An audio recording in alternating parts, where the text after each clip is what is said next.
মায়ের হেসেলে সবাইকে স্বাগত। আজকে আমাদের রেসিপি ক্ষীরের পাটিসাপটা পিঠে। প্রথমে একটা বোলের মধ্যে দিয়ে দিচ্ছি 2 বাটি কামিনী আতপ চালের গুঁড়ো, সামান্য একটু নুন দিয়ে ভালো করে একটু মিশিয়ে নিচ্ছি।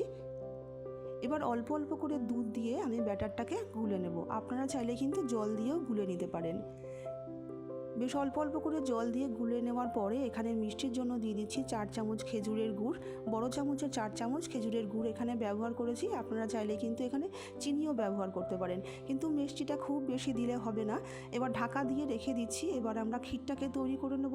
গ্যাসে একটা ফ্রাই প্যান বসিয়ে দিয়ে 1 চামচ ঘি দিয়ে দিচ্ছি। ঘিটাকে মেল্ট করে নিয়ে 1 কাপ দুধ দিয়ে দিচ্ছি। দুধটা একটু উষ্ণ গরম হয়ে গেলে আমি এখানে 2 টেবিল চামচ মতন গুঁড়ো দুধ দিয়ে দিচ্ছি। গুঁড়ো দুধটাকে ভালো করে একটু মিশিয়ে নিয়ে এখানে দিয়ে দিচ্ছি 150 গ্রাম খোয়া ক্ষীর।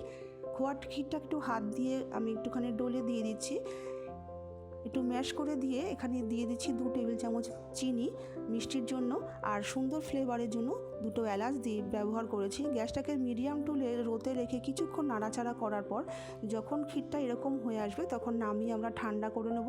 কেননা এটা ঠান্ডা হয়ে গেলে আরও গাঢ় হয়ে যাবে। আমাদের ব্যাটারটাও কিন্তু অনেকটা ঘন হয়ে গেছে। দেখুন ব্যাটারটা ঠিক এরকম ধরনের হবে, না পাতলা না খুব গাঢ়। এবার গ্যাসে চাটু বসিয়ে দিয়ে গ্যাসটাকে মিডিয়াম টু লোতে রেখে সামান্য একটু ঘি ব্রাশ করে দিয়ে 1 হাতা ব্যাটার এখানে দিয়ে দিচ্ছি। ব্যাটারটা যখন এরকম জালিদার হয়ে আসবে, ওপরটা শুকিয়ে আসবে, তখন 1 চামচ এইভাবে ক্ষীর দিয়ে দিচ্ছি। ক্ষীরটাকে দিয়েও খুন্তি দিয়ে খুব আলতো হাতে এইভাবে একটুখানি রোল করে নিতে হবে। খুব আলতো হাতে রোল করে নিয়ে দুটো সাইড একটুখানি খুন্তি দিয়ে চেপে দিতে হবে। কিছুক্ষণ কয়েক সেকেন্ড একটু এপিট ওপিট সেঁকে নিতে হবে, তাহলেই আমাদের পাটিসাপটা পিঠে তৈরি হয়ে যাবে। একটা পাটিসাপটা পিঠে তৈরি হয়ে গেল।